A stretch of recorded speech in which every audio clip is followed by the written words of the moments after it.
Assalamualaikum warahmatullahi wabarakatuh. Selamat datang di channel kami. Pada kesempatan kali ini kita akan membahas tentang seorang ibu muda yang seadang mengendong bayi diturunkan di tengah jalan tol oleh mertuanya. Angin panas menyeruak masuk, menyapu jilbab Sari yang kusut basah oleh keringat. Di pelukannya, bayi mungil berusia 6 bulan menangis sejadi-jadinya. Matanya merah, napasnya sesenggukan, wajahnya memerah karena panas. Sari berdiri kaku di bahu jalan tol. Hanya beberapa langkah dari garis putih, kakinya gemetar. Bukan karena lelah, melainkan syok dan marah yang menyesak. Mobil SUV hitam milik Cantika, ibu mertuanya, melaju cepat menjauh. Tak ada tanda-tanda ia akan berhenti. Tak ada penyesalan, hanya jejak debu dan suara mesin yang membelah udara. Sari menggigit bibirnya kuat-kuat. Bayinya menggeliat, butuh tempat sejuk, susu, dan perlindungan. Yang mereka miliki hanyalah selembar sajadah tipis di tas kecil dan keyakinan Sari pada pertolongan Allah. 5 menit lalu, ia duduk di kursi penumpang depan. Masih terngiang jelas bentakan Cantika. "Kamu pikir kamu siapa? Aku memberi tumpangan karena kasihan pada cucuku, bukan kamu." Sari menunduk, tak menjawab. Ia hanya ingin segera ke rumah sakit. Bayinya demam sejak semalam, tapi tak ada yang bisa membawanya. Taufik, suaminya, sedang tugas luar kota, tak bisa dihubungi. "Kalau niat membesarkan anak, jangan bergantung terus sama orang, dasar perempuan kampung." Lanjut Cantika, tangannya menghentak setir. Sari menatap jalanan, lidahnya keluh. Begitu ia membuka mulut, "Bu, saya cuma minta antar ke rumah sakit, bayi saya butuh perawatan." Tiba-tiba Cantika menginjak rem keras, mobil berhenti mendadak, jantung Sari nyaris copot. "Turun!" bentak Cantika. "Bu, ini jalan tol, panas sekali, ini bahaya." "Aku bilang turun." Pintu dibuka kasar. Sari tak punya pilihan. Ia turun menggendong anaknya, berdiri di tengah siang bolong yang membakar kulit. Lalu mobil itu melaju kencang. Kini Sari sendirian, tangannya gemetar meraih ponsel. Tak ada sinyal. Ia mendongak. Tak ada papan nama jalan, hanya suara truk-truk berat yang melintas menambah tekanan di dadanya. Sebuah truk sempat melambat, sopirnya melongok, lalu menggeleng dan berlalu. Sari memeluk bayinya lebih erat, mencoba menenangkan si kecil dengan lantunan zikir lirih. Entah apa yang lebih menyakitkan, ucapan Cantika atau kenyataan bahwa seseorang yang ia panggil ibu tega meninggalkannya seperti ini. Di tengah keterpurukan, Sari menggenggam janji, ia tak akan tinggal diam. Tak lama, seorang petugas jalan tol yang sedang patroli melihatnya dari kejauhan dan mendekat. Wajahnya cemas. "Bu, ini berbahaya. Jangan berdiri di sini," katanya. Sari menunduk, bibirnya kering. Saya diturunkan dari mobil, Pak," ujarnya pelan. "Saya tidak tahu harus kemana." Petugas itu, Pak Seno, mengajak Sari ke pos jaga terdekat. Di sana, Sari diberi air minum dan bayinya dikipasi seadanya. Petugas lain menghubungi ambulans. Sari duduk memeluk anaknya, menatap kosong. Hatinya terluka, hancur, dan terbakar dendam. Sementara itu, di rumah besar di kawasan elit, Cantika menyeruput teh hangat. Senyum puas terbit di bibirnya. "Biar dia tahu diri. Jangan pikir bisa numpang hidup terus di rumah ini," gumamnya. Rumah itu besar dan dingin. Sejak Sari tinggal di sana, Cantika selalu merasa risih. Meski Sari tak pernah melawan, kehadirannya mengganggu. Bagi Cantika, menantu ideal adalah yang tunduk dan menurut.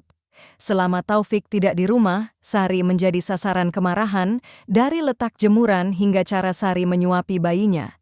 Hari itu, Sari nyaris tidak minta diantar, tapi bayinya demam tinggi.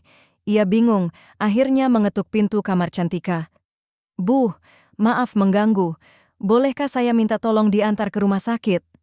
Seketika tatapan Cantika dingin. Namun ia mengangguk, ternyata bukan untuk membantu, melainkan untuk mempermalukan. Di pos jaga tol, ambulans tiba. Sari naik, bayinya diperiksa, panas tapi stabil. Air mata yang ia tahan akhirnya jatuh. Di rumah sakit, Sari duduk di bangku tunggu IGD. Ponselnya berbunyi, nama Taufik terpampang. Ia menekan tombol merah, tidak siap bicara. 1 jam kemudian, Sari duduk di taman rumah sakit. Ia membuka kontak, mencari nama Bu Dewi, guru bahasa Indonesianya di SMA, yang pernah berkata, "Kalau kamu tidak punya suara, maka tulislah, dunia akan mendengarmu." Sari menelepon, "Halo Bu Dewi, ini Sari, saya butuh bantuan." "Sari, ya Allah, nak, kamu kemana saja? Suaramu gemetar, kamu baik-baik saja?" "Saya baru saja dari rumah sakit, bayi saya demam Bu, tapi bukan itu yang membuat saya telepon." Ia terdiam.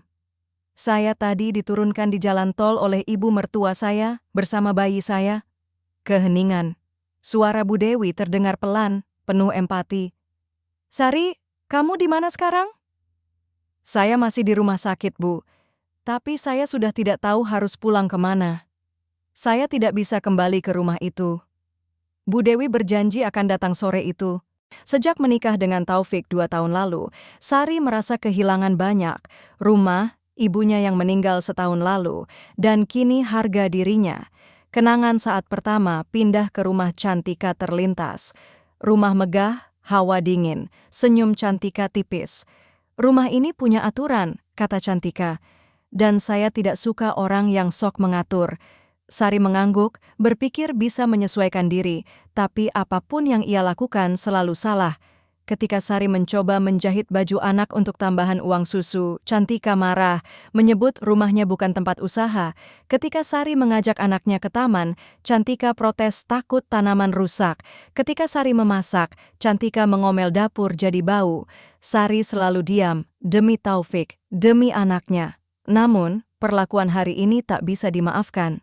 Sore menjelang, Bu Dewi datang membawa termos teh jahe hangat. "Kamu pasti belum makan," katanya lembut, memeluk Sari. Sari menangis dalam pelukan itu, tangis yang tertahan berbulan-bulan. "Kamu harus bicara, Mel," kata Bu Dewi. "Kalau kamu diam terus, mereka pikir kamu lemah." Sari menatap bayinya, lalu mengangguk. "Saya ingin menulis, Bu. Saya ingin cerita ini didengar." Bu Dewi tersenyum. "Kita akan mulai malam ini." Malam itu, dengan laptop pinjaman Bu Dewi, Sari mulai mengetik. Hatinya mendidih. Judulnya sederhana. "Aku diturunkan dari mobil di jalan tol oleh ibu mertuaku bersama bayiku." Ia menceritakan semuanya tanpa menyebut nama, hanya apa yang ia alami. Paragraf-paragraf itu mengandung luka, tapi juga keberanian. Kalimat terakhirnya, "Aku tak ingin anakku tumbuh melihat ibunya dihina. Aku akan bangkit walau sendiri." Ia mengunggahnya ke media sosial. Pukul 2 dini hari, ponselnya bergetar. Notifikasi komentar masuk, puluhan, ratusan, ribuan. Postingan itu dibagikan akun-akun besar. Banyak yang mengira fiksi, tak sedikit yang ikut menangis. "Kak Sari, kamu nggak sendiri. Peluk jauh." "Saya juga pernah mengalami ini. Semangat." "Boleh saya bantu biaya pengobatan anaknya?" Sari terisak. Dunia seperti berubah dalam satu malam. Keesokan harinya, Cantika menatap ponselnya dengan wajah pucat. Postingan itu menyebar. Tetangga mengirim tautan, menanyakan kebenarannya. Cantika panik. Ia menelepon Taufik. "Taufik, kamu harus pulang. Istrimu memfitnah ibu di internet." Taufik bingung. "Fitnah apa, Bu?" "Saya lihat sendiri postingannya. Dia tidak sebut nama siapa-siapa. Tapi itu jelas tentang kita. Makanya kamu harus pulang dan urus dia." Cantika menutup telepon gemetar. Ia tak menyangka Sari akan seberani ini. Di sisi lain, Sari menatap buah hatinya dengan senyum tipis. Ia sadar perbuatannya berisiko, tapi ini saatnya ia tak lagi hidup dalam ketakutan. Saat seorang wartawan media online meminta izin memuat kisahnya, Sari membalas, "Kalau ini bisa membantu ibu lain yang pernah dibungkam, silakan." Langit mendung ketika pesawat Taufik mendarat di Jakarta. Wajahnya tegang. Di taksi, ia membaca ulang kisah itu. Kata demi kata menghujam dadanya. Ia merasa bersalah, gagal menjadi suami. Ia tahu ibunya keras, tapi tak pernah terbayang sanggup meninggalkan istri dan anaknya di jalan tol. Taksi berhenti di rumah sakit. Taufik melangkah cepat. Di sanalah ia melihat Sari, membacakan doa sambil mengusap kepala bayi mereka. Tatapan mereka bertemu. "Mel." Sari hanya menatap Taufik. Di matanya ada luka, tapi juga keberanian. "Aku minta maaf," ujar Taufik, suaranya bergetar. "Aku salah karena membiarkanmu menghadapi semuanya sendiri. Sari menarik napas panjang. Kalau kamu benar-benar minta maaf, jangan hanya padaku, tapi pada anakmu juga. Dia belum bisa bicara, tapi dia tahu siapa yang melindunginya. Taufik mengangguk, memeluk bayi mereka, menahan air mata. Sore harinya, Taufik mengajak Sari bicara di taman. Sari menceritakan semua yang ia tahan. Aku tidak ingin pulang ke rumah itu, Han. Bukan karena marah, tapi karena aku harus menyelamatkan diriku sendiri. Taufik menatap langit. Kalau begitu, kita tidak usah kembali ke sana. Kita mulai dari awal di tempat yang baru. Kamu yakin bisa tinggalkan ibumu? Taufik mengangguk. Aku tidak meninggalkan dia, tapi aku juga tidak bisa biarkan kamu dan anak kita terluka lagi. Kalau ibu mau berubah, aku akan terima. Tapi kalau tidak, aku akan tetap pilih kalian. Malam itu, Sari dan bayinya keluar dari rumah sakit. Bukan ke rumah megah, tapi ke kontrakan kecil yang sudah disiapkan Taufik. Cantika yang mendengar kabar kepulangan Taufik panik. Panggilan dan pesannya tak dijawab. Ia semakin terpojok. Berita tulisan Sari masuk berita nasional. Seseorang dari stasiun televisi besar menghubungi Sari ingin mengangkat kisahnya dalam program talk show. Studio televisi terang. Sari duduk di kursi narasumber, bayi mungilnya tertidur pulas di pangkuannya. Pemirsa, hari ini kita kedatangan seorang ibu muda yang kisahnya menyentuh hati jutaan orang. Inilah Sari. Sari menatap kamera dengan tenang. Terima kasih sudah mengundang saya. Saya tidak pernah berniat menjadi pusat perhatian. Saya hanya menulis karena saya tidak tahu lagi harus bicara kepada siapa. Tayangan menampilkan cuplikan tulisannya. Studio Henning. Ketika presenter bertanya apa yang paling berat, Sari menjawab, ketika saya memilih diam. Karena diam bukan berarti kuat, tapi kadang diam adalah tanda bahwa seseorang sedang nyaris runtuh. Di belakang panggung, Bu Dewi berkaca-kaca bangga. Di sebelahnya, Taufik tertunduk menatap istrinya di layar. Wawancara selesai dengan tepuk tangan panjang. Beberapa hari setelah acara itu, Sari mendapat banyak tawaran. Tapi ia memilih satu, menjadi mentor bagi ibu-ibu muda korban kekerasan verbal. Hari-harinya kini berbeda. Di rumah kontrakan kecil bersama Taufik dan bayinya. Taufik bekerja jarak jauh, perlahan memperbaiki diri. Sementara itu, Cantika hidup dalam rumah megah yang sunyi. Tetangga menjaga jarak. Ia menatap layar televisi yang menayangkan ulang acara Sari. Suara Sari lembut, wajahnya percaya diri. Bayi di pangkuannya tampak damai. Air mata Cantika menetes, sadar telah menyia-nyiakan hati yang tulus. Di waktu yang sama, Sari menulis di buku catatan di halaman kecil rumah barunya, luka itu tidak pergi. Tapi kini aku tahu bagaimana caranya menjadikannya kekuatan. 3 minggu setelah tayangan itu viral, saat Sari menyuapi bayinya, terdengar ketukan pintu. Taufik membuka. Di sana berdiri Cantika, wajahnya lelah, menggenggam kantong plastik berisi buah. Tatapannya gugup. Assalamualaikum. Taufik terdiam. Sari membeku. Aku datang bukan buat marah. Aku cuma mau lihat cucuku. Lirih Cantika. Sari tetap diam. Taufik menoleh padanya, menanti isyarat. Cantika melangkah masuk perlahan, kesunyian menggantung. Aku tidak pernah menyangka tulisanmu bisa sampai kemana-mana, Mel. Ucap Cantika menatap lantai. Awalnya ibu marah, tapi lama-lama ibu baca ulang dan sadar kamu tidak pernah fitnah. Kamu cuma jujur. Sari menunduk. Pertanyaan. Kalau ibu sadar kenapa dulu tega? Bergemuruh dalam hatinya. Cantika mendekati bayi di pangkuan Sari. Boleh ibu gendong? Sari perlahan menyerahkannya. Cantika memeluk bayi itu. Tangisnya pecah.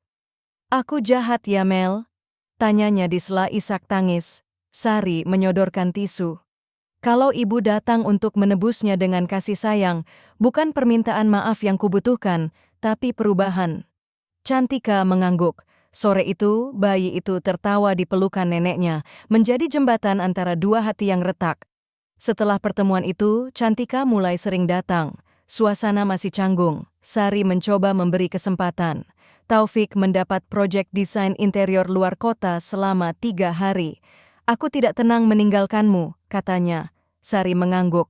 Aku bisa jaga diri.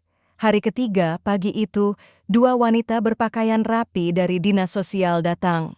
Ada laporan bahwa bayi ibu tidak dalam pengasuhan yang layak. Pengaduan anonim menyebut anak ibu sering dibiarkan menangis, tidak diberi ASI cukup, dan lingkungan rumah kurang bersih. Sari membeku. Rumahnya mungil tapi bersih. Bayinya sehat. Petugas memotret dan mencatat.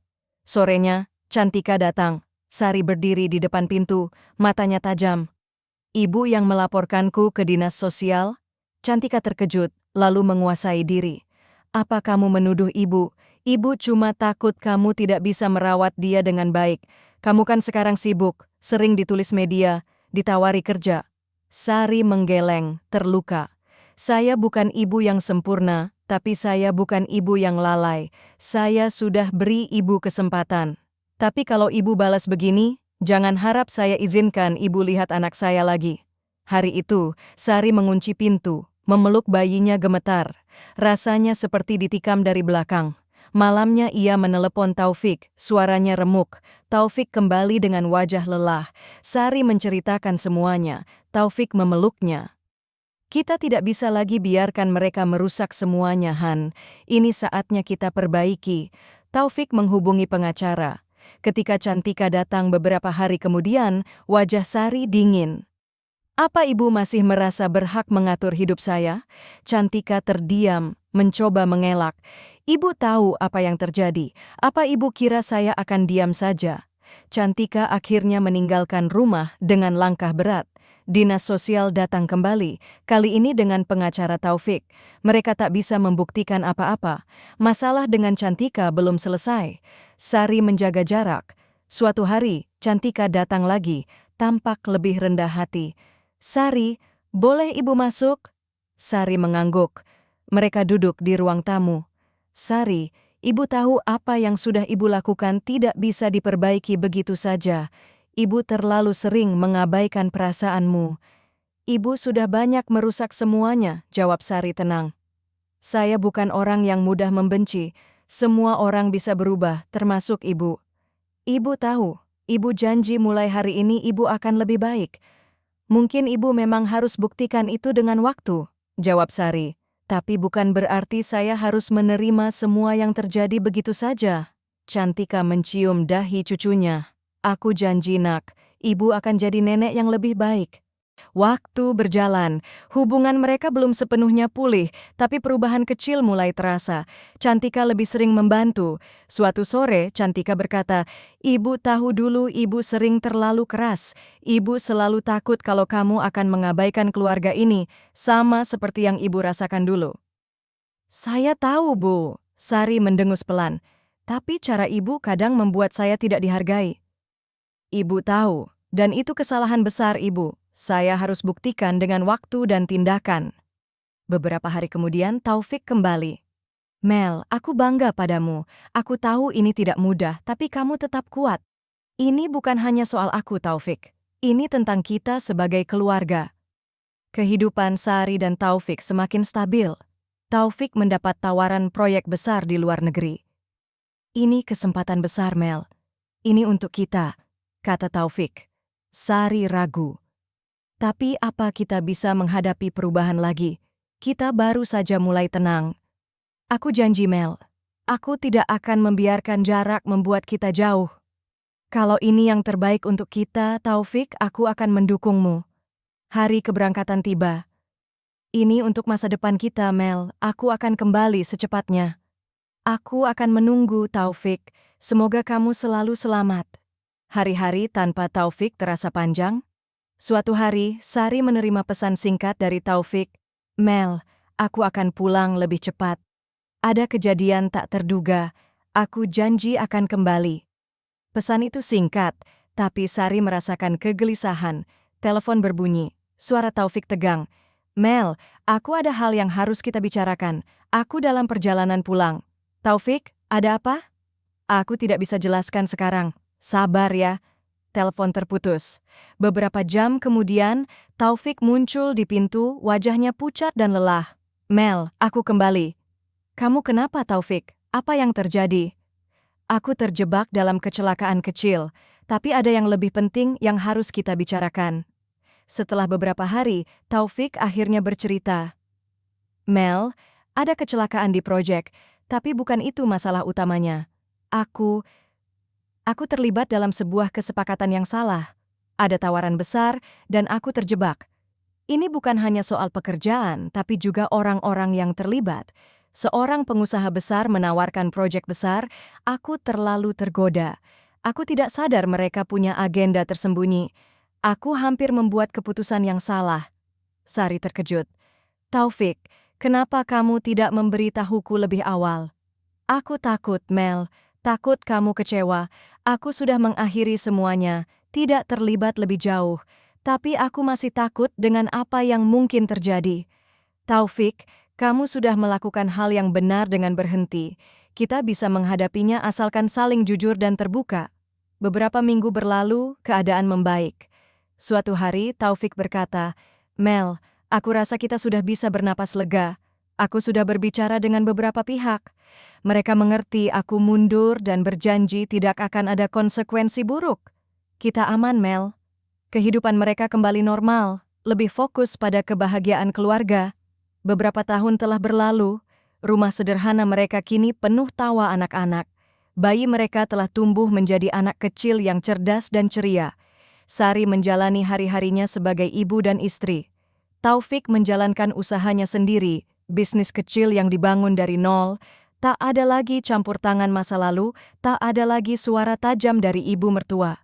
Hubungan dengan keluarga besar perlahan membaik, walau tak pernah benar-benar kembali seperti dulu. Kadang, Sari duduk menatap foto-foto lama, mengingat malam dingin di jalan tol. Ia tak menangis lagi, hanya tersenyum tipis. Bukan senyum dendam, tapi senyum dari seorang perempuan yang pernah jatuh, namun berhasil berdiri kembali, lebih kuat, lebih bijak, lebih berani. Karena hidup telah mengajarkannya, terkadang luka terdalam justru menunjukkan jalan menuju kebahagiaan sejati. Dan kini ia berjalan di jalan itu bersama Taufik, anak-anaknya, dan ketenangan yang dulu hanya ia bayangkan. Yang ada hanya keteguhan seorang menantu yang pernah ditinggalkan, namun bangkit dengan cara yang tak pernah mereka duga.